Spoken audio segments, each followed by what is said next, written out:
what we're reading in Genesis today, not Galatians. Genesis 22, 1 through 18. Sometime later, God tested Abraham, and he said to him, Abraham, excuse me. Here I am, he replied. Then God said, take your son, your only son Isaac, whom you love, and go to the region of Moriah. Sacrifice him there as a burnt offering on one of the mountains I will tell you about. Early the next morning, Abraham got up, saddled his donkey, and he took with him 2 of his servants and his son Isaac. When he had cut enough wood for the burnt offering, he set it out for the place God had told him about. On the 3rd day, Abraham looked up and saw the place in the distance. He said to his servants, stay here with the donkey while I and the boy go over there. We will worship, and then we will come back to you.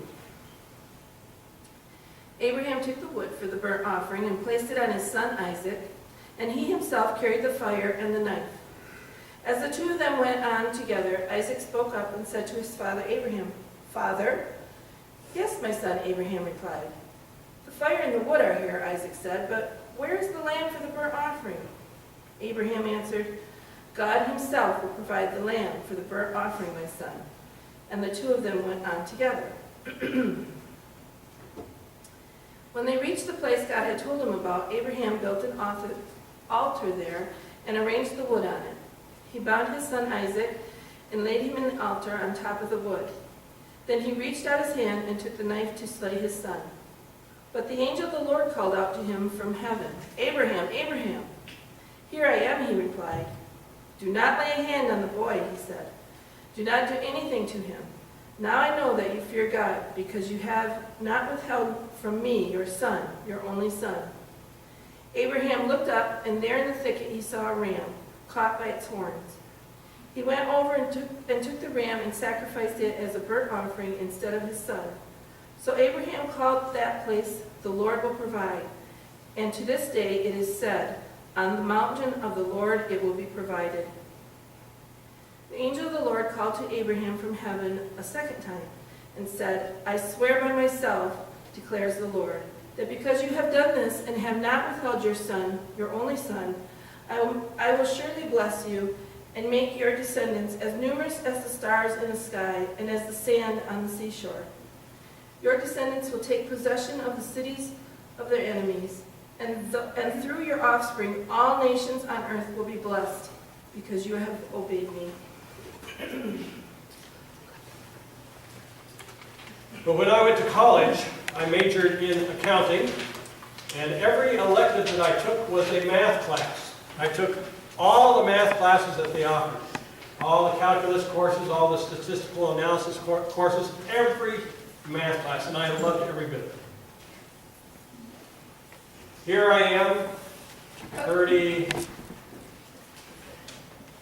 years later, and how much of that knowledge have I used? You know, have I used derivatives? Have I used, trigonometry and all the things that I was taught? Most of that stuff I have not used.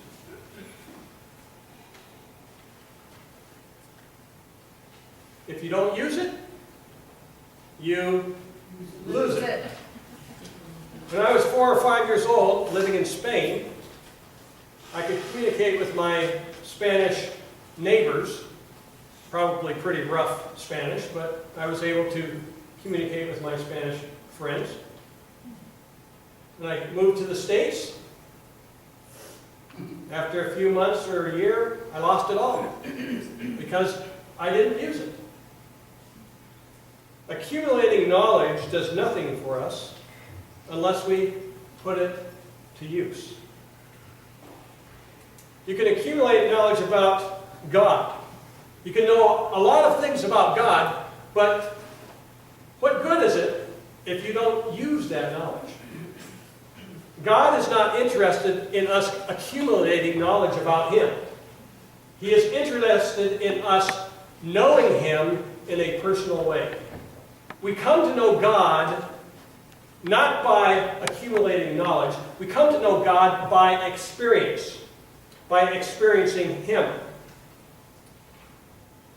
In John chapter 14, verse 21, Jesus states there, "He who has my commandments and keeps them is the one who loves me. And he who loves me will be loved by my Father, and I will love him and will disclose myself to him."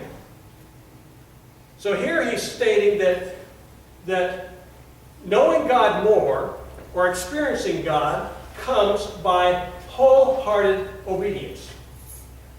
Don't misunderstand what Jesus is saying here. He's not saying, if you keep my commandments first, then God will secondly love you. That's not what he's saying. Did God love us before we loved him? Yes. Yeah, the Bible says, while we were yet sinners, he died for us. The only reason that we love is because he loved us first. He took the initiative. We responded to that initiative. So what he's saying here is that we experience God's love in a deep way if we are wholeheartedly obedient to him. But if we aren't wholeheartedly obedient to him, then we're going to forfeit that experience. We're not only experience his love, but we will experience his presence. He says, "My Father will love him and will disclose myself to him." That word "disclose" is the same word that Judas used in the next verse. It's not Judas Iscariot, it's the other Judas of the apostles. He said to him, "Lord, what then has happened that you are going to disclose yourself to us and not to the world?" Well, didn't other people know who Jesus was? Didn't they see him teach? Didn't they hear him preach? Didn't they see the miracles that he did? But this word is talking about a personal disclosure. To disclose yourself so that you are experiencing that person in a personal way. So, when God discloses himself to us, he is wanting us to know him in a deeper way, know some aspect of his character. So you come to know God more by experience. I'm going to ask you just one simple question this morning. Is there anything, well, that will be a question, that will be two questions, so I'm going to make it a statement here. I want you to see if there is anything that is keeping you from knowing God more deeply. And the question is, where is your heart? This is Unit 4, Day 1 through 3 of knowing God and or experiencing God and knowing and doing his will. So if you wanted to if you have the workbook, you can correspond this message to that, and you can work through that. You know, there are many important people, important things in our lives, and we have important responsibilities. In my life, Donna is very important to me. I would have a hard time knowing what to do without her. She is extremely important to me, okay, in many different ways. Even though my kids are grown and married, they're very important to me. My computer is very important to me. If I didn't have my computer, I would have a problem. It's my secretary. On it, I do my sermons. On it, I write my books. On it, there's email. There's different things that I do. The computer is very valuable possession. The responsibilities that I have as a pastor or as a bus driver, okay, these are very important to me, and I take it seriously. But as much of importance that we place on the people in our lives and on the things that we have to ask our question, where is our hearts? Where am I really placing my heart? So we're going to look at the illustration of Abraham's life in this story about him being tested by God. So if you want to go to Genesis chapter 22 and follow along, I'll be pointing out some key verses. In verse 1, it begins by saying that God tested Abraham. Now, why is God testing Abraham? Doesn't God know Abraham's heart? Doesn't he know what's going on in his mind? Why would he need to test Abraham? Well, it's true, God knows our hearts and minds. But God is not interested in just accumulating knowledge about us. He wants to know us personally. Remember the New Testament verse that Jesus said many will stand before him and saying, Jesus, we did all these things in your name. And he says to them, I'm going to say to them, I never knew you. He knew who they were intellectually, but he didn't experience them. He didn't have a relationship with them. God is not a God of theories. God is a God of experience. And so he wanted to know Abraham deeply, and he wanted Abraham to know him more deeply. And this test was the means by which Abraham would come to know God in a deeper way if he would pass the test. And so the test is given. Take now your son, your only son whom you love, Isaac, and go to the land of Moriah and offer him there as a burnt offering on one of the mountains of which I will tell you. God knew how much value that Abraham placed on his son. He called Isaac his only son. Now, didn't Abraham have another son? Before this, he had Ishmael. But yet, Isaac is called his only son. Why? The son that he loves. Why? Because this is the son of promise. God said he would perpetuate the promises that he gave to Abraham through Isaac. And Isaac only. Isaac was his only son of promise. So when the New Testament talks about, in Hebrews, about Abraham and his only begotten son, you know that word begotten is a mistranslation?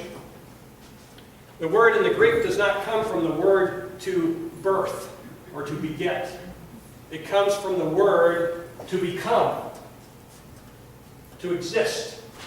And so the emphasis is on the uniqueness of the Son. For God so loved the world that he gave his only begotten Son. Well, it's his only existing Son, his unique Son. Okay? Isaac was his only son of promise. God did not have a plan B, saying, well, if something happens to Isaac, I'll, bless you with another offspring, and we'll have the promises go through him. No. No plan B. Only through Isaac will the promises come. And so he then says to him, that son, you need to go and you need to sacrifice him as a burnt offering.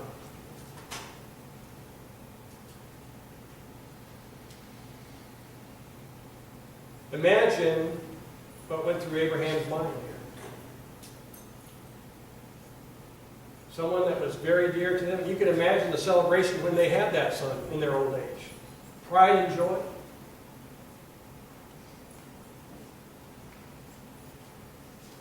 So what did Abraham do? He doesn't argue with God. We don't see any conversation here. He gets up early the next morning. He saddles up his donkey, He splits the wood for the altar. He brings Isaac and 2 servants with him, and they begin their journey. It's a 3-day journey to Mount Moriah, or 2-day journey. As valuable as Isaac was to Abraham, as much as he loved Isaac, he loved God more. God's Word constantly warns us about placing value on something that exceeds the value that we place on Him. How many gods are there? 1? Are you sure? So when we put more value on someone or something else, and we put that value higher than that we put on God, what does that thing or that someone become to us? Becomes a god. There is only one God that actually exists in the sense of creator. But we make up gods when we place value on something or someone that's higher than what we place on God. Matthew 6:20 states, "Lay up for yourselves treasure in heaven, for where your treasure is, there will your heart be also." So I'm going to ask you where your treasure is. Because where your treasure is, there is your heart. 2 things. I've got 2 blanks in there in your bulletin. You may not have a writing implement. I'm going to have you do something, an exercise, a physical exercise, even if you don't have a writing implement. I want you to think of the most precious person in your life. Most precious person, okay? Maybe you have a little trouble deciding between one or another person. Write them both down, okay? And if you don't have a pen, I want you to take your finger, and you don't even have to write on your palm of your hand or something, but write the name of the person that is most precious to you. I don't see some of you doing. You need to do it, okay? Because there's something about transferring what you do and what you receive in your mind, but transferring it down through a physical activity on something. All right? I want you to do the same thing on a possession. Most precious possession that you have, okay? It might be an Xbox, okay? It might be your iPhone or whatever those things are called, okay? Smartphone. It may be your car. Write that down, okay? It may even be your job. It may be your checkbook or your bank account. As you write those down, why don't you just keep that in mind, okay? What was going through Abraham's mind during this test? Well, we're given a little bit of insight in verses 4 through 6. Abraham sees the place from a distance, tells his servant in verse 5, his servants, "Stay here with the donkey, and I and the lad will go over there, and we will worship and return to you." And so Abraham took the wood, he took the burnt offering, he laid it on Isaac, his son, he took in his hand the fire and the knife, and he and Isaac go up the mountain. What was going through Abraham's mind? Some may think, well, maybe he just thought it's all a sham and God's not going to go through with it. Just an exercise, you know, and God's not going to go through with it. No, that's not what went through his mind. He said he was going to go up there and return with the lad. Was he lying when he said that to his servants? Was he just making up a story? In Hebrews chapter 11, it gives us a little insight on what Abraham was thinking. The Hebrew writer says in verse 19 of chapter 11 that he believed that God would raise him from the dead. Abraham thought in his mind, I'm going to have to go through with this. But I also know that God had promised through this son of mine that everything would be perpetuated. And since I know that God is the God of His Word, I know that has to be true. But if he dies, then in order for that to be true, God would have to raise him from the dead. And so that's how he reconciled in his mind what was going to happen. Isaac asked a question in verses 7 through 11. We see that section. Isaac asked the question, Father, we've got all the materials and everything that we need, but where's the lamb for the burnt offering? What did Abraham say? God will provide. Well, he got it wrong in the sense that he said God will provide the lamb. God did not provide the lamb. Okay? He provided a ram. He got it wrong. Okay? And Abraham didn't tell Isaac, I'm still going to have to sacrifice you. We don't know all the conversation that went on. Some speculate that he had to tell Isaac because Isaac was probably stronger than him, Abraham being in his old age, and would not have been able to bind him. And you could come up with all kinds of scenarios of what might have happened, but it's all conjecture.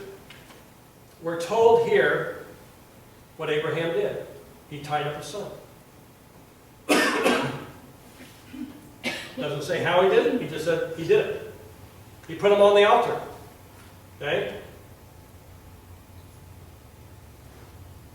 And he, by doing this, was demonstrating where his heart was. He was trusting God. That God would raise his son from the dead. So if you go back to those two items I asked you to write down,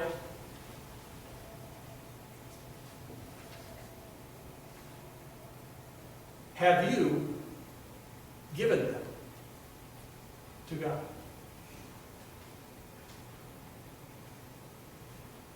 God may not ask you to give them up in the sense that he was asking Abraham, in the exact sense. But in a sense, he is asking all of us to do the same thing. We need to give everything up to God. God, my family is yours. My money is yours. My possessions are yours.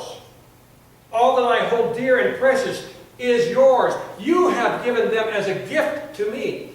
Everything, the Bible says, everything that is good comes from God. The earth is the Lord and all it contains. The earth is the Lord's and all it contains. So, I don't want anything to divide my heart. No person, no possession. Have you said, I willingly submit everything to you, Lord? Is your heart where God is? Total submission brings us to experience God in different ways. How did Abraham come to know God more? We look at in verse 12, we see that just as he is about to slay his son, that the angel of the Lord stops him. Now, by the way, just a side note here, the angel of the Lord is not an angel like Gabriel or Michael. The angel of the Lord, you know what the word angel means? It simply means messenger. Okay? messenger of God, but not in the same sense that Gabriel and Michael was. If you were to do a study on the angel of the Lord throughout the Old Testament, you will find that the angel of the Lord allows people to worship him. Now you go to the New Testament, when John fell down at the feet of the angel, what did the angel say to John? Get up, I'm just a servant just like you. You worship God and God only. But the angel of the Lord accepts worship.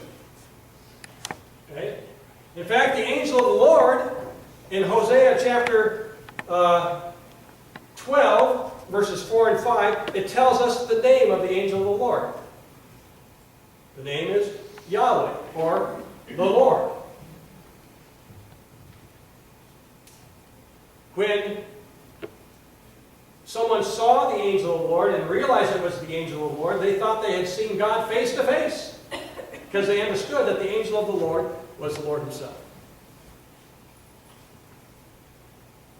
So the angel of the Lord is really Jesus Christ before he became a man. He is the Word that John talked about. In the beginning was the Word, and the word has to do with being the message. Okay? He was the messenger that gave the message of God. In the beginning was the Word was with God, and the Word was God. So, here, Abraham is being stopped not merely by a messenger of God, but by God himself in the person of Jesus before he became a man. And he says to him, now I know that you fear God, since you have not withheld your son, your only son, from me. You know what that word know means in the Hebrew language? They have two words for the word know. One that has to do with intellectual knowledge. The other has to do with the knowledge that's gained by experience. This is yada. Has to do with gaining knowledge by experience. Now I have experienced you fearing God in this way.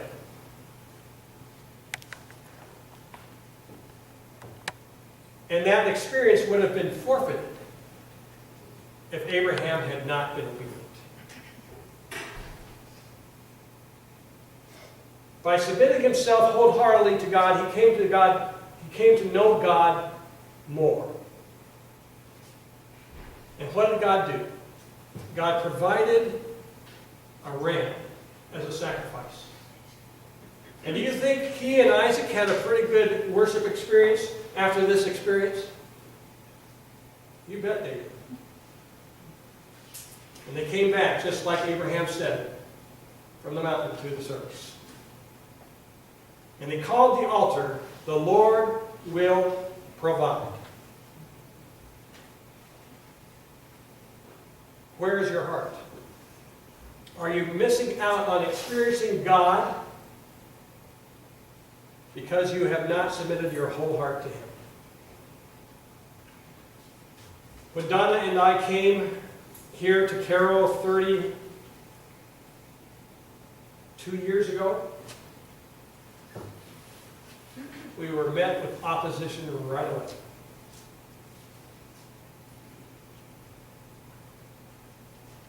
Our car gave up the ghost.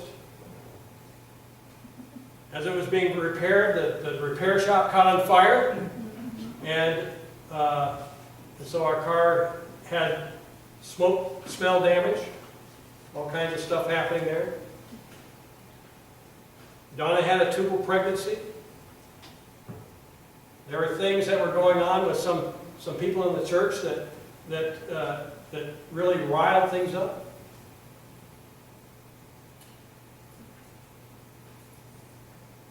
And yet, in all that, we knew that this is where God wanted us. And we yielded our hearts to him. After that tubal pregnancy, we wanted to start a family right away. We struggled with infertility issues. And we went through tests of all kinds, and some of those tests were pretty hilarious. or some of the things that we had to do were pretty hilarious. Okay? And we were wondering if God wanted us to have children at all. And it was a test. Where is our heart? Was our heart in just having children, or was our heart in Him? And it was a test. We had to come to the point to say, God, we're done. No more of this infertility stuff. If you don't want us to have kids, we're okay with that. And God could have made it that way so that we would never have had children. And we would have been okay with that. And if that would have been the case, we would have experienced God in a certain way. But God chose to bless us with 2 children. And we experienced God in that way. Okay? I know that we have people in our church that have struggled with things. Kathy has gone through things, and Diane with cancer, and Jessica with what she's been going through. You know, and Becky and all the health problems that you've gone through. And we have people that have gone through tremendous amounts of tests. Understand, these are all tests. Okay? The question is, are we going to trust God enough, be submitting to Him in every way of our life, so that we pass the test? He wants us to pass the test so that we can experience Him in a much deeper and richer way. But if we don't pass the test, we're going to forfeit that. So every time you face those challenges in your life, you have to ask the question, where is my heart? Where is my heart?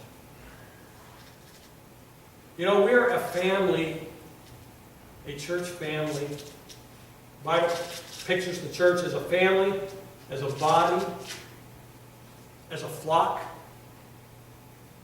And we need to make sure that we are acting that way toward each other.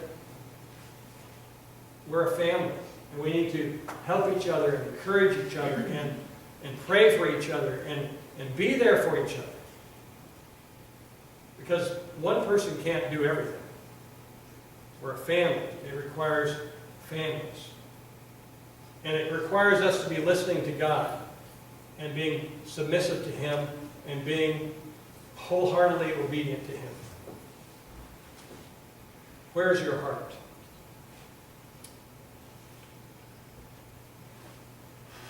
I have in your bulletin a commitment. This is a commitment that you can make between you and God. Some of you may not make this commitment. You may not be ready for this commitment. But understand, God is requiring this commitment of all of us. And it's up to us to make this commitment. And whether you realize it or not, you're making some kind of commitment every day. You're either committing to wholehearted obedience to God, or you're not. So I have put my name down in these blanks, and I have prayed this prayer many times. I, Michael Westman, commit my whole heart to Christ by wholehearted obedience. That's a tough thing to say, because God may require some tough things. I, Michael Westman, put all under His Lordship. All my relationships with my wife, with my kids, my friends, all my family members, my neighbors, even my enemies. I put all my possessions under His Lordship. All my desires under His Lordship, so that I recognize those desires that are not of Him. Get those out of my life. I, Michael Westwood, trust the promise of Christ that He will disclose Himself to me as I carry out this commitment to Him. So I'm going to leave you with the words of Jesus in John 14:21 in poetic form. He who receives my commandments and them he keeps obeying. He's the one who really loves me, unselfishly, I am saying. The one who loves me in this way, my Father's love he will know. I will love him unselfishly, and myself to him I'll show. You come to know God more by experiencing him. Let's pray. Lord, as Abraham was required to give wholehearted obedience to you, so you have required it of every one who is called your child. If we have claimed to be your children, Lord, you require it of us. And so I ask that each one here would not leave here today, would not go from here today without personally making a choice of being committed or not committed to you. And I pray, Lord, that you will help each of us realize where our heart is so that we can experience you in the deep and rich way that you want us to know you more. We pray this in Jesus' name. Amen.